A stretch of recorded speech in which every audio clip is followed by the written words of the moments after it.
अभी समायरा इतना ही बोली थी कि नूर को पानी के अंदर किसी की आहट महसूस हुई, जिससे उसके चेहरे का रंग उड़ गया। वो थोड़ा पीछे हटी। उसने एक बार समायरा को देखा जो फलक के ऊपर पानी डाल रही थी। नूर की बेचैनी उसको दिखाई नहीं दे रही थी।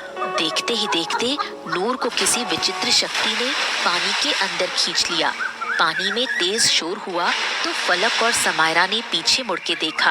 अब सिर्फ नूर के बाल ही उनको नजर आ रहे थे, जो पल भर में ओझल हो गए। अरे ये नूर कहाँ गई? नूर कहाँ गई? हाँ, नूर कहाँ हो? कहाँ हो तुम? अरे मजाक मत करो, ऊपर आओ। देखो मैं जानती हूँ तुम हमारे साथ मजाक कर रही हो। अब और न सताओ और बाहर आ जाओ, जान हलक में अटक गई है। समायरा के बोलने का कोई फायदा नहीं था, क्योंकि नूर अब गायब हो चुकी थी। फलक और समायरा ऐसे खड़ी थी जैसे उनका सब कुछ खो गया हो। समायरा, हिम्मत से काम लो। इस पानी में कब तक खड़ी रहेंगी? हमको बाहर निकलकर किसी से मदद लेनी होगी। नहीं नहीं, मैं अपनी सहेली के साथ यहाँ आई थी और उसी के साथ बाहर जाऊंगी पानी से। जब तक वो लौट कर नहीं आती तब तक नहीं जाऊंगी। समायरा के सिर पर जैसे पागलपन सवार हो गया। फलक हिम्मत करके उसको पानी से बाहर लाई। मेरी बात ध्यान से सुनो, वो तालाब के अंदर गायब हो गई है। उसके बाल देखे थे मैंने अंत में। ऐसा लग रहा था जैसे वो हमसे कुछ कहने की कोशिश कर रही हो। अब हमारे पास एक ही रास्ता है, हमें उसकी मदद लेनी होगी। उसकी बात सुनकर समायरा जैसे गहरी सोच से बाहर आई हो और उसको कोई तो अपनी सहेली तक पहुंचने का सुराग मिला हो। किसकी मदद? किसकी मदद की बात कर रही हो तुम? वही अघोरी। अघोरी? तुमने सोच भी कैसे लिया? हाँ, कि हम लोग उस अघोरी की मदद लेंगे? दूसरा कोई रास्ता है तुम्हारे पास? नहीं, पर उसको लेके ही अब घर जाएंगे। उसके पहले नहीं, अभी अघोरी के पास चलते हैं, इससे पहले गांव में ये बात फैल जाए। समायरा फलक को लेकर वहाँ से निकल चुकी थी। रास्ते में समायरा के पिता उन्हें मिले। अरे बेटा, कहाँ जा रही हो तुम? अरे कब से तुमको ढूंढ रहे हैं। बेटा जी, खबर भी है आपको? क्या बोल के निकली थी आप घर से? याद है या फिर आपको याद दिलाएं हम? पिताजी, याद है। बोल के निकली थी कि कल मेरा विवाह है। आज सहेलियों के साथ आखिरी शाम थी। हाँ, तो बेटा जी अब बिता ली ना आखिरी शाम। चलिए अब घर चलें। तू चाचा के साथ जा, ब्याह की तैयारी कर। नूर को मैं ढूंढ के लाती हूँ। तुम्हें अकेले नहीं जाने दे सकती, मैं भी चलूंगी। पर कैसे? कल ब्याह है तुम्हारा। घर वालों को, बाकी के लोगों को क्या जवाब दोगी? वो देख लेंगे। हाँ, ये क्या बातें हो रही भाई, खुसुर फुसुर। हाँ चलो घर चलो। और बेटी फलक, तुम भी अपने घर जाओ, तुम्हारे पिता परेशान हो रहे होंगे। बलवंत समायरा को घर ले आता है और समायरा कुछ नहीं कर पाती। फलक गहरी सोच में डूब जाती है और समायरा को जाते हुए देखने लगती है। उसे कुछ भी अच्छा नहीं लग रहा था। वो जाकर उसी तालाब के किनारे बैठ गई जहाँ से नूर गायब हुई थी। अब मैं अकेले क्या करूं? क्या कूद जाऊं इस तालाब में? या तो अपनी सहेली को ढूंढ कर ले आऊंगी या फिर कूद के मर जाऊंगी। वो जैसे ही कूदने वाली थी तभी किसी ने उसका हाथ पकड़कर खींच लिया। तालाब में कूदेंगे तो साथ में कूदेंगे। अघोरी ने कहा था ये कुंड तालाब है, अब इसके अंदर जाना ही होगा। तुम क्यों आ गई? कल बारात दरवाजे पे खड़ी होगी। क्या जवाब देंगे तेरे घर वाले उनको? वो देख लेंगे बाद में। सुबह तक हम कुंड तालाब से बाहर आ जाएंगे। अब आंखें बंद कर और लगा दे जान की बाजी। दोनों सहेलियां हाथ पकड़ती हैं और तालाब में कूद जाती हैं। नीचे जाते जाते उनकी सांसें अटक जाती हैं। उस अघोरी ने झूठ कहा था, ये कुंड तालाब है। कोई कुंड तालाब नहीं है ये, यहाँ सिर्फ पानी है। अब हम मरने वाले हैं, ईश्वर को याद करते हैं। मरना ही तो था, विवाह कर लेती। तेरी आखिरी ख्वाहिश तो पूरी हो जाती ना, विवाह करने की। पानी से लड़ते लड़ते वो पानी के बिल्कुल नीचे चली जाती है और उनका शरीर नीचे बैठ जाता है। तभी एक तेज रोशनी चमकती है। रोशनी के अंदर एक बड़ा सा साफ सुथरा किले जैसा घर था। ये क्या? पानी के अंदर दूसरी दुनिया? ये कैसे हो सकता है? क्या सच में ये कुंड लोग हैं? इसका मतलब हमारी नूर जिंदा है और इसी घर में है। चलो जल्दी चलो, अंदर जाके देखते हैं। दोनों तेजी से उस किले के अंदर चली गईं। वहां जाकर देखा एक आदमी जिसने काला नकाब लगाया हुआ था सामने आया। ओह, तो तुम लोग नूर को ढूंढने आई हो ना धरती लोक से? हाँ, आपको कैसे पता? और आप कौन है? क्या आपको पता है हमारी सहेली कहाँ है? वो इसी दुनिया में रुकी हुई है ना? मेरे साथ आओ। दोनों को थोड़ा सा तो विचित्र लग रहा था ये आदमी, परंतु उसके पीछे जाने के सिवा उसके पास कोई दूसरा रास्ता नहीं था, इसलिए चुपचाप दोनों उसके साथ चली जाती है। अंदर जाकर रहबर उनको एक कक्ष में ले जाता है और आगे से दरवाजा बंद कर देता है। दरवाजा बंद होते ही उस कक्ष में इतना अंधेरा हो जाता है जैसे किसी एक भी छेद से कोई रोशनी ना आ रही हो। इस अंधेरे को देखकर फलक जोर से चीखती है, कौन हो तुम? बाहर निकालो हमें यहाँ से। अरे तुम चाहते क्या हो हमसे? हमारी सहेली को तुमने कहाँ रखा है? क्या मकसद है तुम्हारा? बताओ, बचाओ हमें कोई, बाहर निकालो हमें। वो चीखती रही, परंतु रहबर की तरफ से कोई जवाब नहीं आया। फलक का सर चकराने लगा। अंधेरा इतना था कि समायरा भी फलक को और फलक समायरा को देख नहीं पा रही थी। फलक, हिम्मत से काम लो, हमारा मकसद नेक है और इन लोगों से हम हार नहीं सकते। ये हमें तोड़ना चाहते हैं, हमको टूटना नहीं है। मेरा दम घुट रहा है, मुझे सांस नहीं आ रही है। इतना बोलते ही फलक मूर्छित होकर जमीन पर गिर गई। उसके गिरने की आवाज से समायरा अंधेरे में उसको ढूंढने लगी। फलक, कुछ नहीं होगा, हिम्मत रखो, मैं आ रही हूँ तुम्हारे पास। समायरा टटोल टटोल कर फलक के पास पहुंची और फलक के सिर को सहलाने लगी। फलक, देखना, लोग कहते हैं अंधेरे के बाद रोशनी आती है, हमें बस उस रोशनी को ढूंढना है। समायरा ने बहुत प्रयास किया वहाँ से निकलने का, परंतु निकल नहीं पाई। बाहर आओ, तुमको मालकिन ने बुलाया है, आओ। मालकिन? ये मालकिन कौन है? रहबर ने कोई जवाब नहीं दिया। समायरा ने फलक को सहारा दिया और दोनों गिरते पड़ते हालात में बाहर आ गईं। बाहर की रोशनी कम ही थी, फिर भी कम रोशनी देखकर ही उनकी आंखें चौंधिया गईं और जब पूरी आंखें खोलीं तो दोनों को अपनी आंखों पर यकीन नहीं हुआ। नूर एक बड़े से सिंहासन पर बैठी थी। फलक, देखना, हमारी सहेली मिल गई। हाँ, यहाँ हमारा हाल भूख और अंधेरे से खराब हो गया और तुम यहाँ आराम से बैठी हुई हो। अरे कैसी सहेली हो तुम, देखने भी नहीं आई। मेरा घर पसंद नहीं आया? तुम्हारा घर? हाँ, मेरा घर, यही तो रहती हूँ मैं पिछले 20 वर्षों से। 20 वर्ष की तुम हो भी नहीं। मजाक करने के लिए पूरा जीवन पड़ा है। अभी घर चलती हैं, सब परेशान हो रही होंगे और तुम तो जानती ही हो, आज समायरा का विवाह है। देरी हो गई तो बारात वापस चली जाएगी, फिर कभी उसका विवाह नहीं हो पाएगा। गांव वालों को जानती हो ना, कैसे कैसे लोग हैं, पंचायत बिठा लेंगे वो लोग। फलक की बात से नूर को कुछ फर्क नहीं पड़ा तो अमायरा को गुस्सा आया। वो फलक को वहीं छोड़ नूर के पास आकर खड़ी हो गई और उसको खींचते हुए बोली, नूर, बहुत हो गया मजाक, चल गांव चलते हैं। मुझे डर लग रहा है, क्या जवाब दूंगी बाकी के लोगों को। समायरा ने जैसे ही नूर का हाथ पकड़ा, नूर ने उसको जोर से धक्का दिया जिससे अमायरा दूर जा गिरी। तुम दोनों पागल हो जो मेरे पीछे यहाँ तक चली आई। अरे मूर्खो, इतना नहीं समझ पाई? ये मेरी एक चाल थी तुमको यहाँ लाने की, और देखो तुम मेरे जाल में फंस गई। मुझे तो ये समझ ही नहीं आ रहा, तुम इतनी मूर्ख कैसे हो सकती हो? क्या कहना चाहती हो? साफ साफ कह दो, क्योंकि कल से अब तक भूख और अंधेरे ने और इस सुनसान जगह ने दिल को शमशान जैसा बना दिया है। एक रात यहाँ रहने के बाद समझ आ गया है, यहाँ कुछ तो बड़ा रहस्य है। अब शुरुआत तुम ही कर लो। मेरा सच जानना चाहती हो ना? तो सुनो, मैं तुम्हारी सहेली नहीं थी और तुम यहाँ तक आ सको इसीलिए तुमको सहेली बनाया, ताकि समय आने पे तुमको यहाँ कैद कर सकूं। वैसे मूर्खता की हद होती है।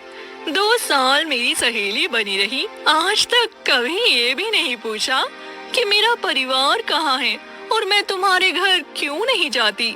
जहाँ तक मेरा अंदाजा है, गांव की सहेली एक दूसरे के घर आती जाती रहती है ना? क्योंकि तुम बोलती थी दोस्ती बस घर के अंदर तक नहीं जाएगी। अब मुझे समझ में आ रहा है तुम ये सब क्यों बोलती थी। अब मैं सच्चाई जानना चाहती हूँ, बोलो क्या रहस्य है तुम्हारा? क्या सच में तुम मेरी सच्चाई जानना चाहती हो? हाँ, ये बात 20 वर्ष पहले की है। माँ कहाँ हो आप? देखो ना, वो हमारा पड़ोसी है ना, उनके यहाँ कल विवाह है, जिसके लिए आपने मुझे लाल चुन्नी और पीला लहंगा बना के दिया। वो लोग आए हैं। अच्छा, तो बस विवाह का न्योता देने आई होंगी। नहीं माँ, वो आपसे कुछ बात करना चाहती हैं। मैं देखती हूँ। सावित्री उठकर बाहर चली गई। दरवाजे पर मोहनदास खड़े थे। बहन जी, एक जरूरी बात करनी थी आपसे। आपको तो पता ही है, परसों मेरे बेटे का विवाह था, परंतु अचानक लड़की बीमार पड़ गई और मर गई। अंदर आओ। सावित्री मोहनदास को अंदर बुलाकर लाई। परंतु अचानक लड़की बीमार पड़ गई और मर गई। हे ईश्वर, ये कैसे हो गया? देखो बहन जी, बीमारी, जिंदगी और मौत, ये तो ऊपर वाले के हाथ में है। अब गांव वाले तो यही कह रहे हैं कि विवाह में सुख नहीं लिखा था, इसीलिए लड़की मर गई। गलत जगह विवाह होने से बेहतर है कि इंसान मर जाए। कई घरों में हम अपने पुत्र का रिश्ता लेकर गए, परंतु कोई भी मान नहीं रहा विवाह के लिए। इस गांव में सबसे ज्यादा तो नहीं, पर अच्छे लोगों में हम आते हैं। हाँ, सही कह रहे हो। तुम लोग तो बहुत जमीन वाले हो। फिर क्यों कोई अपनी बेटी नहीं देना चाहता आपके घर में?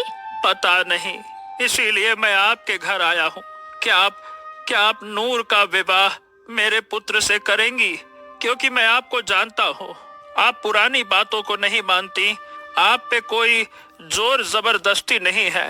आप चाहे तो मना भी कर सकती हैं, परंतु मैं चाहता हूँ कि मेरे पुत्र का विवाह उसी मुहूर्त में हो जो तय हुआ था, और मेरा पुत्र भी होने वाली पत्नी के अचानक मरने से सदमे में आ गया है। उसको भी गम भुलाने में आसानी होगी। इसमें सोचने समझने वाली कोई बात नहीं है। मैं इस विवाह के लिए तैयार हूँ।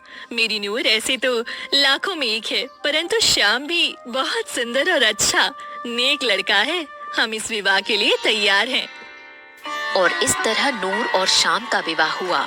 4 साल बीत गए। एक दिन नूर अपने घर में बैठी श्याम की प्रतीक्षा कर रही थी। तभी श्याम का दोस्त बलवंत वहाँ आया। अरे भाभी, आप अपने घर का रास्ता भूल गई हैं क्या? बिल्कुल सामने घर है और कभी घर भी नहीं जाती हैं। आपकी माँ बोल रही थी एक दिन मेरी पत्नी से। क्या बताऊं भैया, श्याम जी देर से घर लौटते हैं, सुबह सुबह निकल जाते हैं, घर में कोई नहीं होता है। इतनी बड़ी हवेली है, अब मैं घर जाऊं तो इस घर में कौन रहेगा? वैसे एक बात तो है, आपकी किस्मत बदल गई है। इतने बड़े घर की बहू बन गई। आपके यहाँ तो अनाज भी 6 महीने का 12 महीने खाना पड़ता था। सच कह रहा हूँ ना? नूर को ये सारी बातें अच्छी नहीं लगी, फिर भी उसने कुछ नहीं कहा। वैसे भाभी, आपके दिल में कभी ख्याल नहीं आता कि इतने सारे पैसे लेकर कहीं भाग?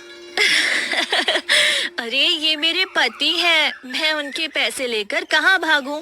उनका जो है वह मेरा अपना ही है, मेरे अलावा उनका कोई भी नहीं है। बाबूजी भी जब से गए हैं तब से सारी जिम्मेदारी इन्हीं के ऊपर आ गई है।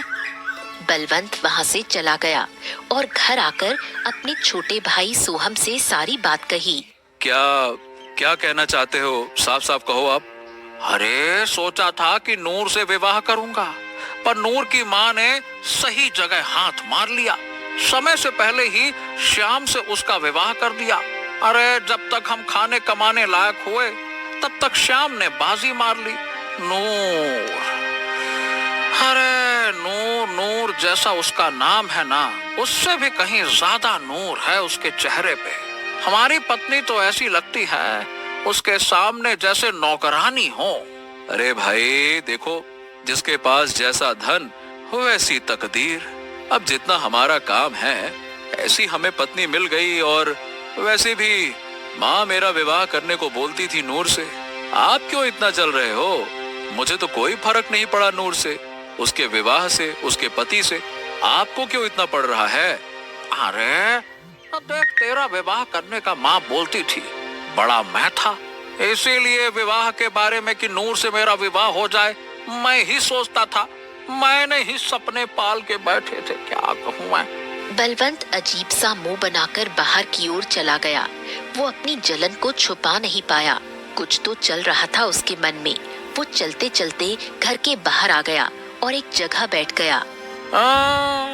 ये नफरत की आग इतनी जल क्यों रही है? मेरे मन में ऐसा लग रहा है कि मैं क्या कर डालूं।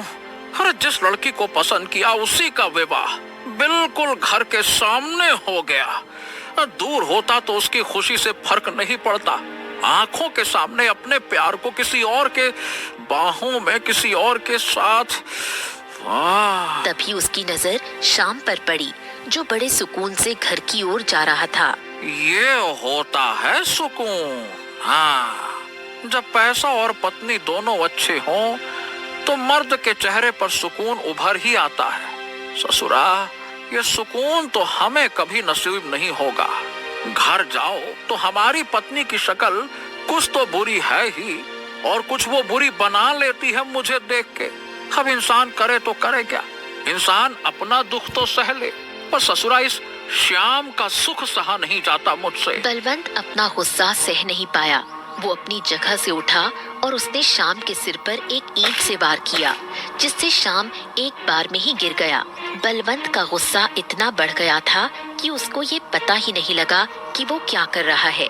देखते ही देखते उसने शाम के सिर पर कई बार ईंट से वार किया और शाम मर गया। उधर नूर अपने घर के द्वार पर खड़ी अपने पति के आने का बेसब्री से इंतजार कर रही थी। आज इतना समय हो गया, अब तक तो आ जाना चाहिए था श्याम जी को। मुझे बहुत फिक्र हो रही है। वो तो कहीं रास्ते में रुकते भी नहीं है। एक बार देख के आती हूँ गांव के बाहर। जब तक आएंगे नहीं मुझे चैन नहीं मिलेगा। नूर का दिल अब पूरी तरह से बेचैन था। वो घर से निकलकर गांव की गलियों से होती हुई गुजरने लगी। उधर बलवंत शाम के पास खड़ा सोच रहा था। हे ईश्वर, ये मैंने क्या कर दिया? ये तो ससुरा मर गया। अब मैं क्या करूँगा? अरे छोड़ो इसको, भागो। वो उसको छोड़कर भागने लगा। तभी नूर भागते हुए आई।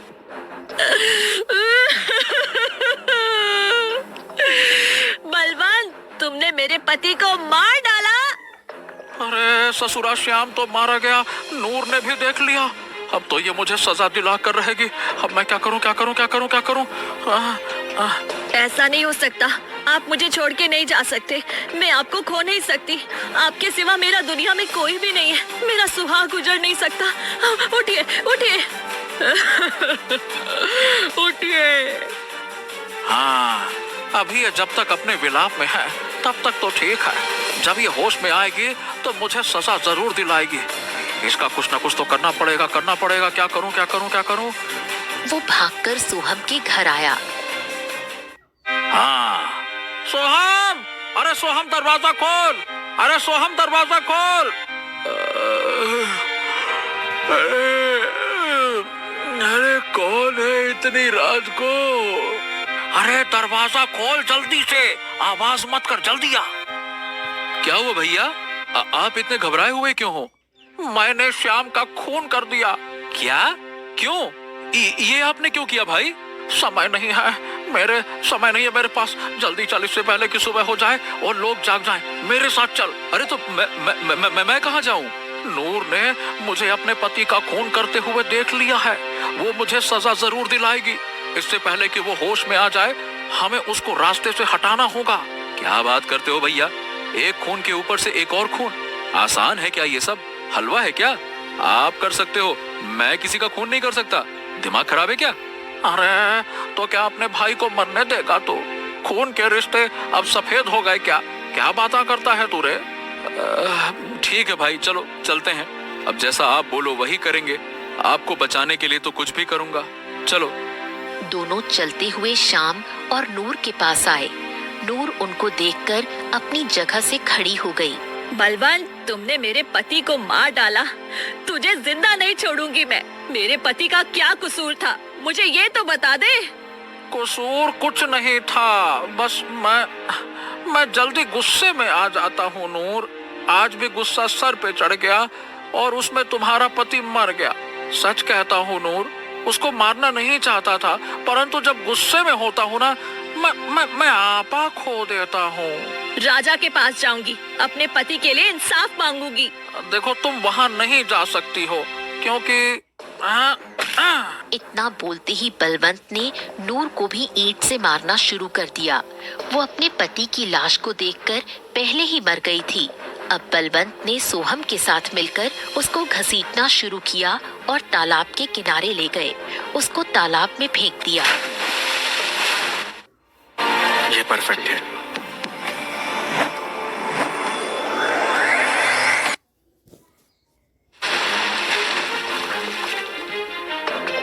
भाई ये मर तो गई होगी ना, पक्का है? अरे इतनी ईंट में तो उसके पति ने दम तोड़ दिया, फिर ये किस खेत की मूली है? ये तो एक लड़की थी। अब एक काम कर, उसके पति की लाश को भी इसी तालाब में डाल देते हैं। उसकी आंखें बंद हो गई। वो गिरती जा रही थी। गिरते गिरते वो कुंड लोक के किले के द्वार के पास आकर गिरी। उसके गिरते ही एक बूढ़ी औरत दौड़ कर आई। उस बूढ़ी ने देखा नूर के शरीर में कुछ ही सांस बाकी थी। उसका शरीर पूरी तरह टूट चुका था। कुछ जीने की आस भी खत्म हो गई थी और कुछ वो जीना भी नहीं चाहती थी। मुझे इसको बचाना होगा। बुढ़िया नूर को किले के अंदर ले गई और उसके जख्मों पर लेप लगाया, परंतु नूर की हालत बहुत नाजुक थी। अब मुझे अपनी शक्ति का प्रयोग करना होगा। कोई इंसान अधूरी आरज़ू लेके मर जाए तो उसकी आत्मा सुकून नहीं पाती, और ये इस दुनिया में आई है तो जरूर किसी मकसद से आई है। इस तालाब में ना जाने कितने लोग गिरते हैं, यहाँ तक आज तक कोई नहीं आया। बुढ़िया ने आंखें बंद की और कुछ पढ़ने लगी। उसके पढ़ते ही कुछ अक्षर हवा में घूमने लगे और वो अक्षर नूर के जिस्म में समा गए। जो नूर आंख नहीं खोल पा रही थी, उसके जख्म पल भर में गायब हो गए और वो उठकर बैठ गई। कहाँ हूँ मैं? आप कौन है? क्या मैं मर गई या जिंदा हूँ? तेरी मिली हुई जिंदगी के कुछ पल बचे हैं। मैंने तुझे जादुई शक्ति से जोड़ दिया है। अब तू जिंदा रहेगी। जब तक तू चाहे तब तक तेरी जिंदगी चलेगी। तेरी जिंदगी के दिन आज से रुक गए। ना तुझे गर्मी लगेगी, ना तुझे सर्दी लगेगी, और ना ही तेरी जिंदगी बढ़ेगी। जब तक मैं चाहूँ, मतलब तेरी उम्र आज यही रुक गई। तू 20 वर्ष की है ना? हमेशा 20 वर्ष की ही रहेगी। और आज से तुझे तेरी अच्छाइयाँ छोड़ के तुझे मेरी इस काली दुनिया में रहना होगा। यहाँ दुनिया जैसा तो नहीं है। रोशनी, सुंदरता और स्नेह, नफरत, परंतु शक्ति है जिससे जो चाहे तो छीन सकती है। अब मुझे रोशनी में रहकर भी क्या करना है? मेरी जिंदगी की रोशनी मेरे पति के साथ खत्म हो गई। अब से मेरा एक ही मकसद है, उस बलवंत का अंत। और उसके बाद मैं इस अंधेरी जगह की मालकिन बन गई और धरती पे आ गई। तुम लोग से दोस्ती की ताकि तुम्हारे दोनों के पिता को वो दर्द दे सकूं जो उसने मुझे दिया था। संतान का दुख सबसे बढ़कर होता है। तुम दोनों को मैं यहाँ इसीलिए लाई ताकि तुम भी वो कह सको जो मैंने 20 साल कहा। पिताजी ने ये सब किया तुम्हारे साथ, तो 20 वर्ष तो मैं अंधेरे में रह रही हूँ। हमारी एक रात में इतनी खराब हालत हो गई तो तुम्हारा क्या ही हाल हुआ होगा। मुझे ये कहते हुए शर्म आ रही है। सोहम, मेरे पिताजी, अब हम इससे आगे क्या कहें? तुम चाहो तो हमें अभी के अभी मार सकती हो, परंतु क्या पिताजी को एहसास भी है जो उन्होंने नूर के साथ किया है? मुझे नहीं लगता उन्हें एहसास भी होगा। वहीं बलवंत तालाब के किनारे खड़ा हुआ था। अघोरी उनके साथ था। तुम दोनों की बेटी आई थी मेरे पास। वो इस दुनिया में जाना चाहती थी। मैंने मना भी किया, परंतु वो नहीं मानी। मेरे द्वार पे बेटी की बारात खड़ी हुई है। मेरी बेटी के भतीजी इस दुनिया में चली गई जो मैंने 20 वर्ष पहले किया। वो आज मेरे सामने आकर खड़ा हो गया। अब मैं क्या करूं? अपनी पत्नी को, बेटी के ससुराल वालों को क्या जवाब दूंगा? मैं क्या जवाब दूं? भैया, अब गलती की है तो सुधारना तो पड़ेगा। अरे कैसे सुधार लूं? गलती कैसे सुधार लूं गलती को? नूर तो मर गई है। वो जिंदा होती तो उससे माफी मांग लेता। नूर जिंदा है, और वही तुम्हारी बेटियों को अपनी दुनिया में ले गई है। अब वो तुम्हारा बदला तुम्हारी बेटी से लेगी। हाँ हाँ, वो जिंदा है, पर कैसे कैसे जिंदा है? अघोरी ने सारी बात बलवंत को बता दी। हाँ, अब मुझे अपनी बेटी को बचाना है तो मुझे उस कुंड लोक में जाना होगा। अपनी बेटी को नहीं खो सकता। नूर से माफी मांग लूंगा। वो बहुत अच्छी है, उसका दिल बड़ा है, वो मुझे माफ कर देगी। मैं भी आपके साथ चलता हूँ। मेरी भी बेटी वहीं पे है। Here's how I created my latest floral earrings. I love to look for inspiration in nature. I start by वहीं पे है।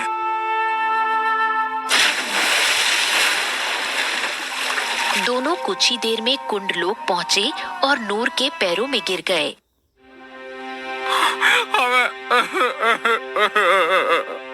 हमें माफ कर दो, हमें माफ कर दो।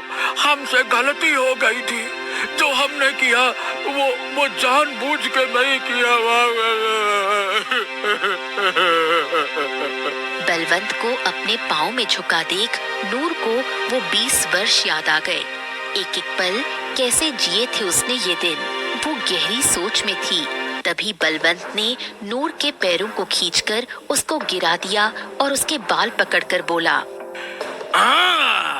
अरे तुझे क्या लगा कि तू उस दिन जिंदा बच जाएगी और मेरी बेटियों को यहाँ ले आएगी और मैं तेरे पाँव में बैठ के भीख मांगूंगा? हाँ? नहीं, मुझे पता था कि तू कितना घटिया इंसान है।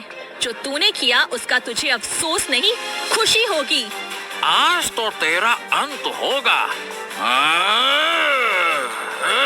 बलवंत ने उसका मुंह भींचने की कोशिश की। तभी समायरा ने रहबर से तलवार ली और उसी तलवार से अपने बाप का गला काट दिया और खुद भी घुटनों के बल बैठ गई। मैंने एक बेटी का फर्ज तो नहीं निभाया, परंतु एक इंसान का होने का फर्ज निभा लिया है। नूर, तुम्हारे साथ जो हुआ वो मैं लौटा नहीं सकती, परंतु आज से सारी जिंदगी इसी अंधेरे में रहूंगी और खुद को सजा दूंगी, ये सोच के कि जैसा कोई करता है उसका बदला इसी जन्म में उसकी संतान चुकाती है। 20 वर्ष में मैं भी बुरी तरह टूट चुकी हूँ, हर गम को सहते हुए। इन कुछ दिनों में तुमने मुझे सहेली का प्यार दिया। वो प्यार अपनी साथ ले जाना चाहती हूँ और इससे मुक्ति पाना चाहती हूँ। अब अपने पति से मिलना चाहती हूँ। नूर ने वही मंत्र पढ़े जो बुढ़िया ने पढ़े थे और धीरे धीरे उसके अंदर से वो अक्षर निकल गए और नूर ने दम तोड़ दिया। उसकी दुनिया खत्म हो गई। सोहम, फलक और समायरा तालाब के बाहर धरती पर आ गए। अचानक हम यहाँ कैसे आ गए? वो दुनिया उस बुढ़िया ने नूर को दे दी थी। अब नूर ने खुद के लिए मौत को चुना, जिससे वो दुनिया खत्म हो गई और हम बाहर आ गए। बेटियों, मुझे माफ कर दो।